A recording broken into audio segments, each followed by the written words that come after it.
I do not want to live in the same fantasy world as anybody who supports Monica in this. Like, I am perplexed. We are here to talk about the Real Housewives of Salt Lake City episode, I don't know, season 4. Obviously, it's got to be like mid-season though, because we got the mid-season trailer, which is kind of gaggy because I guess it's going to be a short season. I don't really know how long the seasons typically are, but whatever. Start off the episode with Lisa and Angie, and they're talking about Angie's event that she's going to be having this episode. Basically, Lisa's back into it, and she's talking to her about the whole rumor thing that's come out. And essentially, what she's saying is that both Meredith and Monica are wrong, which I would have to agree with. The only thing that and I said that already, the only thing that I am confused about is Whitney not being roped into it, but I don't know. Maybe they haven't peeped like the inner workings of it because they weren't there for the conversation. But I do feel like Whitney should be in it as well. It's my personal opinion as a viewer. So I do agree that both Meredith and Monica are equally wrong. Like, Meredith was the one alluding to there being a rumor, and Monica was the one that said it on camera. So at the end of the day, like, I don't get the whole, I already talked about this, but I just don't get the whole like storyline of, oh, I didn't spread the rumor. Like, that's literally like the surface level of an argument for what's going on here. But it was a weird moment where Angie was, I guess, trying to rationalize her friendship with Monica, and she even specifically says, like, they bonded basically over their falling outs or relationships or whatever the heck may be with Jen Shaw, and that's not a real connection. So I don't know why she would say that, but she's saying it to say that she, I guess, felt like they were forming some type of friendship, but now she's questioning it, along with the things that happened in Palm Springs, and now with the rumor stuff, she's questioning it. And Lisa's just like, yeah, I mean, that's not your friend at the end of the day. Like, she's not your friend. What she did was not a friend thing. Like, them trying to pose it as she was telling you to be a friend, that's not real. And I would have to 100% agree. Like, a friend would have told her about the rumors as soon as you heard them, and it would have also been off camera. And then ironically, you found out off camera because you knew before we even met you. So you had every space and opportunity to tell Angie, your friend, in a friendly way off camera, that these rumors existed. So cut the bullshit. We move on to Mary's house, which you don't see very like much of, like a lot of. So I didn't mind that. That was fun. And she's meeting with her son to talk about the marriage thing. That kind of surprised me because she's not like a full-time housewife. Obviously she used to be, but now I guess she's like a friend of the show. So it just surprised me that they dove into it that much, but I didn't really mind, and I also didn't really care either. But whatever. She asked him, is he married? And at first he's like, I don't know. And he finally admits it, and he's kind of being weird about it, I assume, because the cameras are around. I don't know if that's really his jam. And he lets her know, this it's been about a year now, and she's talking about how they live in the same house, both him and the spouse, whoever it is. But Mary barely sees them because they live in their own wing. But one day they got dressed up and they ran out the house, so maybe that's when they got married. Okay, whatever. I just don't have much on that. Like, I'm not really invested in that. It doesn't. Because we're still kind of talking about maybe he's married. Like, even when Mary got on Watch What Happens Live, was it last week or whenever it was, she said she's not sure if they're really married. So it's just not something that I can really get invested in. But, cool. Mary did get emotional and she cried about it, which is interesting because we don't really see that. I don't know if we've ever seen that. And I understood it. She's a parent and she doesn't want to be left out of things like that. So I can understand her getting emotional about that. But let's move on. Another super weird moment, but it's Heather. She's on the phone with her daughter. That part wasn't weird. And her daughter, she's so cute. She was super cute. It was fun to hear that she was in Cabo. Great, awesome. I'm going to Cabo soon. But the weird part is that Heather is talking to her daughter about Jack's mission. So that has me wondering, like, does her daughter know Jack well? Like, is there a reason that we should be discussing Jack with her daughter? Like, are they school friends or something like that? She's echoing her same feelings about it. She kind of went through the whole rundown with her daughter about, what I did, missions, and this is how I feel about it, and I feel some type of way about Lisa not telling me. her daughter never said anything negative. She felt like it was shocking, like I'm sure we all have on a surface level. But, if that's what he wanted to do, she said something to the effect of, if that's what he wishes to do, then, fine, but it's a little crazy or whatever. But she did agree with her mom, it seemed, about, it being weird that Lisa not wanting to talk to her about it. Now I'm on level 2 of my analysis of that, because initially I was just like, well, Heather, you guys are not friends, so why would she want to tell you? And you've been very judgmental towards her, so maybe this is level 3 or 2.5. But now I'm just like, she doesn't have to talk to you about it. Like, this is our new graduated level. Like, she does not have to have that conversation with you. So it's very strange that Heather feels so strongly about the fact that Lisa didn't want to talk to her about it. Even is going as far as like talk to her daughter about it. Like, oh my God, guess what Lisa did? It's like, girl, who cares? Who cares? I didn't mind the confessional though. Like, Heather gives some context that makes me believe that this is, although very stupid and a waste of time, this is good spirited and good intentioned. And she is explaining, that her, all of her daughter, who she's talking to, all of her daughter's friends are like married or they're on missions, but her daughter's in Cabo living her life. And, Heather's like, that's the life I wish I would have had as a child. Like, okay, we get it. But it's just so much about you and so much about your daughter, which is awesome. Like, make that your experience. It has nothing to do with Lisa and Jack. And what really made it interesting to me that she would dive into it so much is the fact that they came to the conclusion, they're like, I feel like it's more of a cultural thing. Like, her daughter brought this up. Like, being Mormon is like a lifestyle, right? So, like, I don't even know if Heather had really thought about it like this, but her daughter added it, and they both agree, like, yeah, it's a cultural thing, so maybe Jack's doing it because his friends are doing it, and he sees everybody doing it, and they do go to church every Sunday, Heather acknowledged, so it's like, maybe he feels like he has to do that, maybe that's just where he is in life, versus it actually being like a devotion to God under the Mormon church thing. Okay, so shouldn't that alleviate some of Heather's concerns? Because she's literally saying, like, well, she doesn't know what type of guy Jack will come out and be. I understand, even if he's not going in with that devotion, yeah, he can probably come out with some type of weird feelings or whatever, but we don't know that. You know what I'm saying? Like, that's a variable. At least you're acknowledging now that he's probably just doing it because the kid goes to church every Sunday, and because he's enveloped in this lifestyle, and he's in this religion, and he has friends that are in it. Like, it's pretty natural, as it was for you, that he would go. But at least we're able to say, like, but it doesn't seem like he has this crazy devotion to God, versus what Heather said when she's like, when in my diary, like, oh my God, I used to just be like, oh my God, God, everything, like, I just want to devote my whole life to God. We don't feel like Jack's doing that, right? So relax. We think it another fun scene at Mary's house, because we don't really see this much either. I don't know if we've ever seen it, but one of the other cast members is coming over the film, and it's Meredith. Who else would it be? And they're having an interesting conversation, which again felt like a conversation about Mary having left the show and then came back.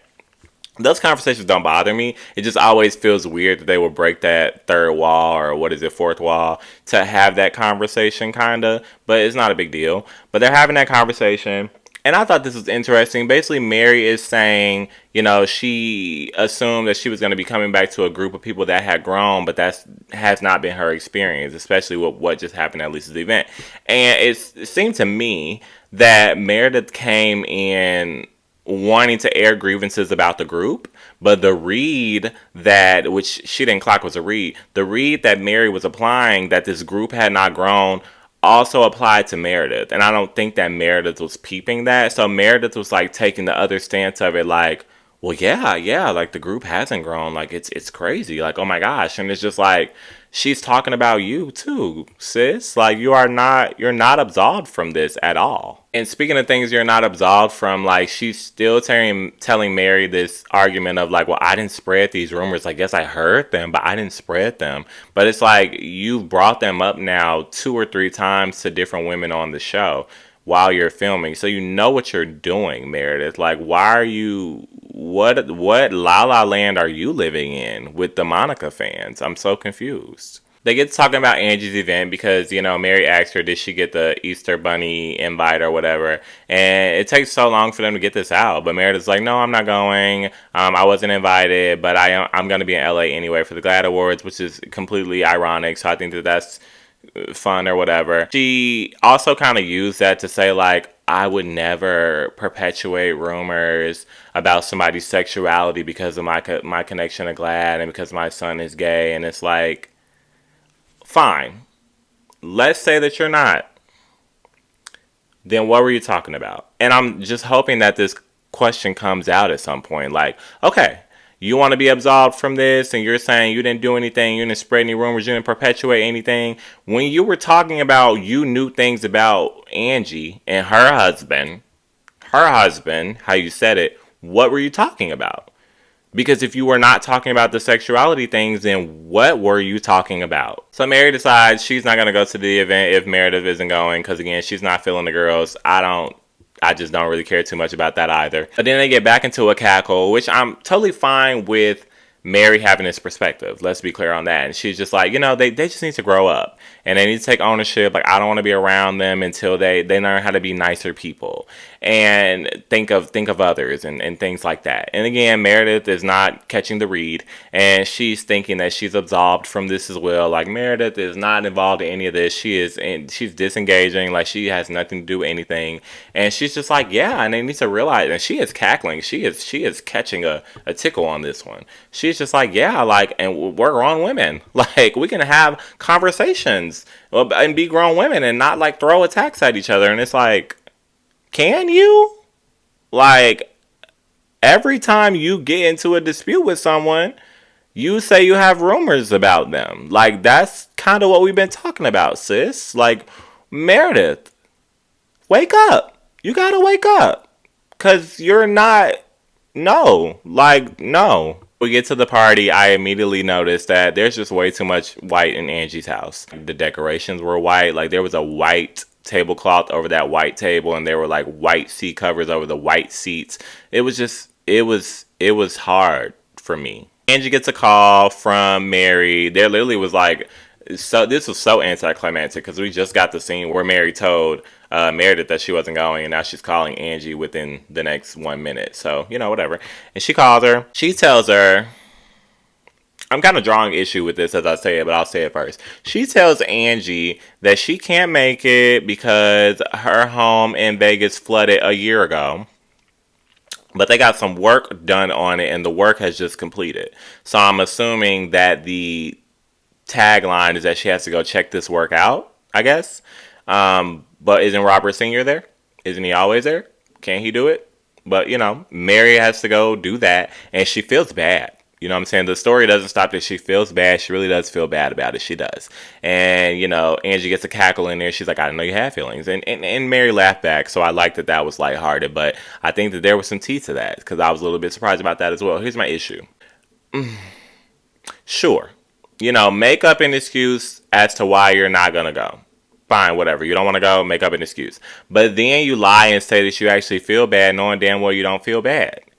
So, I feel some type of way about that because Mary, I think, tries to hold herself at like such a place above the group where she's like, I'm not with the silliness. And like, even particularly with Whitney, she's like, Whitney doesn't even know herself and Whitney plays games. And it's like, but you just kind of did the same thing. So it's not super deep, but it's just very like, it is contradictory. And Mary's gonna be called on her things just like everybody else. So at the party, we get a couple things here and there, but the first big thing is that Heather approaches Lisa and she's like, yeah, I talked to Whitney and I heard that you were like triggered about the thing with Angie K. Almost immediately Lisa's like, yeah, she's fired up, she's ready to talk about it. Heather's initial issue is, okay, I didn't know that you had, she called it a dark cloud over her because she's like, I thought that we were good.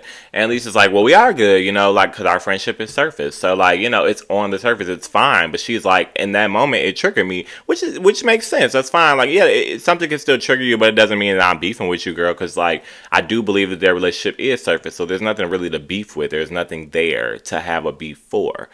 But in contrast to that, which I don't know that I believe is real life, but Heather alleges that she thought that her relationship with Lisa was more substantive. She uses the word deeper. She immediately jumps over to the, that's why I felt like you should have come to me about Jack. Like, I don't understand why you didn't come to me about Jack. And Lisa articulates herself very well in this moment. Like, I feel like I'm used to a little bit more of a defensive, almost turned up Lisa, but she's just very much so like, I didn't want to talk to you about it, Heather. Like, I didn't want to have a conversation with you about it. Like, your history with the religion is much different than mine. Your experience is not our experience. I guess trying to say, Heather, you had a negative experience. And so she's saying, like, I want to be able to support Jack and what he's doing. Because obviously, she's not happy about him going to the mission. I don't know if she has to verbatim say it to people or if people feel like that's a little, behind the scenes. But I think that's clear. I think it's clear to Heather. Already not feeling great about something that her child is doing, she still wants to be able to support him and be positive. So I think that makes sense, and I think that Heather will understand. And Heather it was clipped because we were going back and forth between the whole like Angie and Monica thing, but we're going to separate that. It seemed like she was trying to get into her explanation of like, well, you can understand why I'm being concerned, but I did like that she was very clear and saying like, I'm not questioning your mothering, and I don't have anything negative to say about your mothering or anything negative to say about Jack. I appreciated that.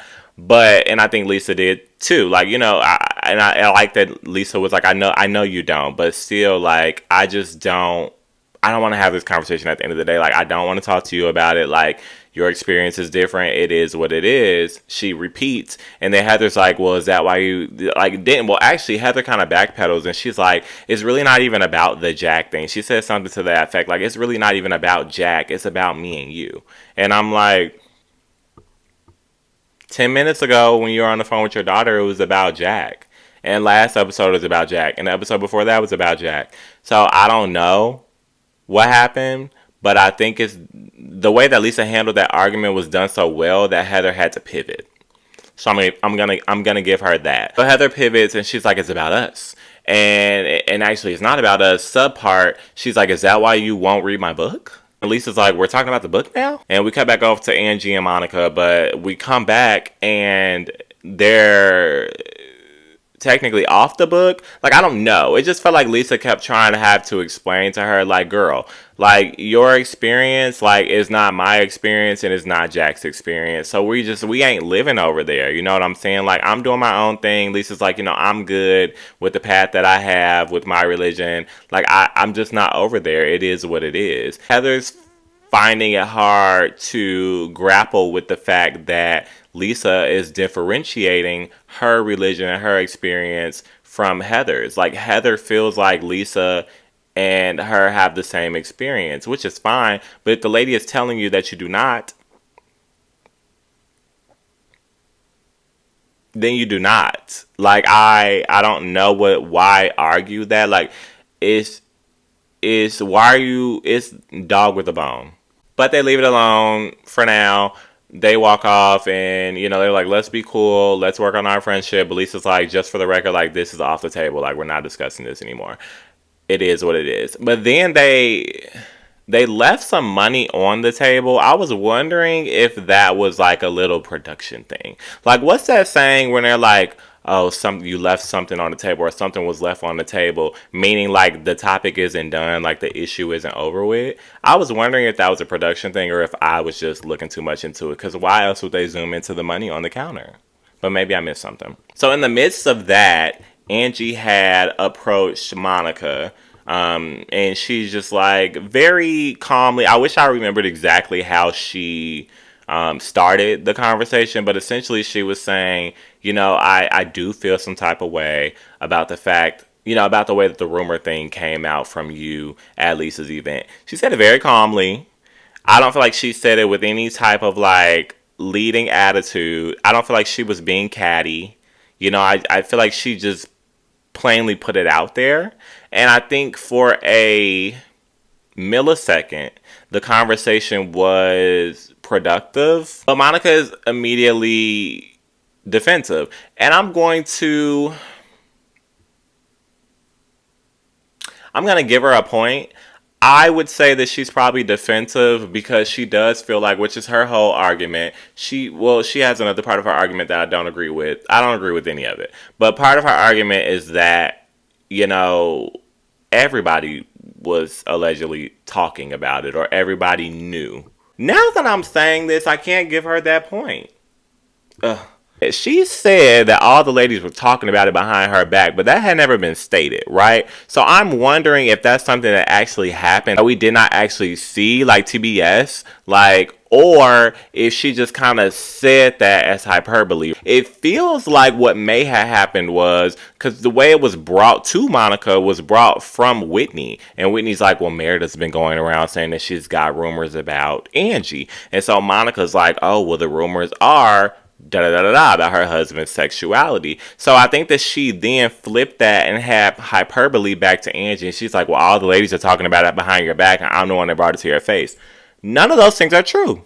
None of those things are true. Like, we haven't seen all the ladies talking about it behind her back. We only saw you and Whitney talking about it. That's it. And then you and Whitney brought it to her at this event years, months, lifetimes after knowing the rumors and hearing the rumors in Salt Lake City. You brought it to her at this convenient time on camera at this event.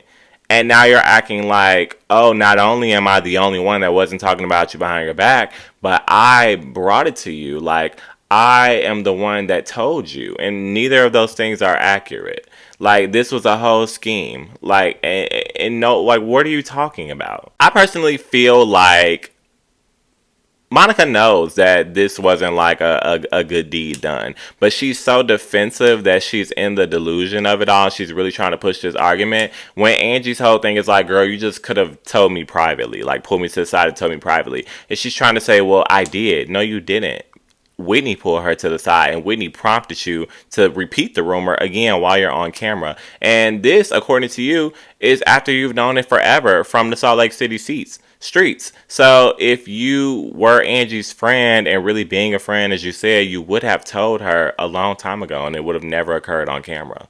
Ever. I definitely made a note of how, like, turned up and defensive Monica got, like, almost immediately, while Angie is sitting there and her voice never changed. Like, she's literally speaking calmly. I didn't hear her say anything bad. She's not saying bad things about Monica. She's not cursing her. Like, none of this is occurring. And Monica is so turned up. And I think it's because she knows that she is wrong. Of course, her mom comes over. And it's very weird to see the discourse on social media about this, saying that Monica's mom, and even coming from Monica's argument and her vantage point, that Monica's mom is wrong for holding her accountable in public against these other ladies.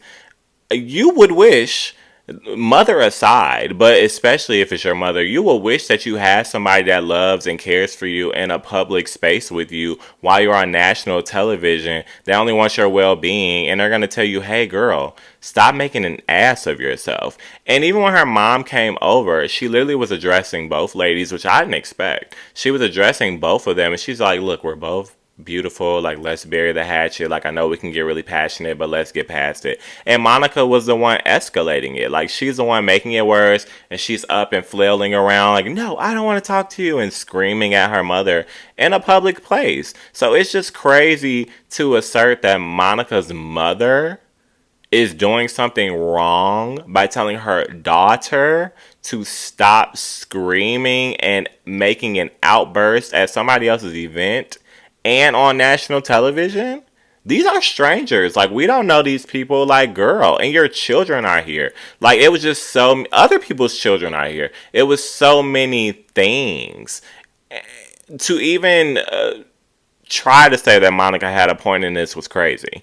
And then even towards the end, while she's throwing this hissy fit, the last 10 minutes of the episode was her throwing a hissy fit over nothing, and then has the audacity to be upset with her mother. She's like, you're over there apologizing to people because her mom apologized for what had happened, as she should. And she's like, you're apologizing and you want to go dance and blah, blah, blah. Monica was being a brat at the end of the day. Like, if we're going to be real and set feelings aside, Monica was being a brat. And of course, there can still be more to the story. I'm leaving room from that. But from what we've seen thus far, I'm assessing that Monica has an issue hearing the opinion of her mother as it pertains to Monica, right? Like, she doesn't like being held accountable by her mother, even though there may be some facts. And you know, when you don't really like somebody, they may be saying something true, but you don't want to hear it from them because you ain't rocking with them. And I said this last episode, like, I feel like Monica has a sense of feeling judged by her mother in the past. So, like, it's hard for her to hear stuff like that from her mom. But that doesn't make her mom wrong at the end of the day. And I think that just hearing the things that Monica said, that I think she'll regret, saying things like, I only wish I could be the mother to my children that I always wanted, and I wish I had a different mom. You should never want to enable your children, even if they're wrong. And Monica gave me, like, even if I'm wrong, you should have my back. At the end of the day, that's what she was giving. And that's the wrong message to give to anybody. So I definitely didn't agree with that. Also, saying that you wish you had a different mother. Again, there may be more to the story. But based on what we've seen thus far, based on that, saying that you wish you had a different mother, I think that that's insane. She's sitting there like she's telling the story herself at the end of the day. She's like, you know, I'm feeling like younger Monica, and like I feel alone, like nobody wants to feel alone. There's no way. You have to read the room. It's not just your mom, it's 50 other people in this room, and nobody is over here to your defense, right? And we're filming a TV show. They can easily come over here and get some camera time. Girl, you for real? Have you met Whitney Rose? So nobody's over here trying to talk to you or trying to come to your defense. It's not just your mom. She's actually over here trying to talk to you, ironically. So you feel isolated because you're acting like an asshole, and you know that, and you're letting that insecurity project. That's what was happening. So I think that when Angie approached her, she could have still had the stance that she had, like living in the delusion and saying like, oh, I was being your friend. I would say, because she probably does believe that in a sick way. Like, I was being your friend. I told you to your face. Fine, girl. Even if you believe that, she could have apologized for the way that it was done at this public event on TV. Even she probably can say the TV part, obviously, but she knows what's going on. She knows the other tones of it. So she could have apologized for that and still made her point and said, but I feel like you should be saying something to the other ladies as well. Because that's how friends chop it up in my world. So, you know, at the end of the day, Monica, for me, was extremely wrong. Like, I don't understand any other points besides that one. Like, she definitely was making an ass of herself, and she was projecting her insecurities. Like, it just gives like pick me still. It's like, no, like everything was done wrong to me. Like, she takes no accountability. It's fine to have, because I'm sure certain things have affected her. That's fine, but it can't always be about that. Like, what have you done to contribute to the situation? So that's why I'm wondering, like, what has your mom done, to get you to a point where you're like, I wish I had a different mom, but also how have you contributed to the breakdown of that relationship? That's how I feel. And I'll see y'all in the next episode.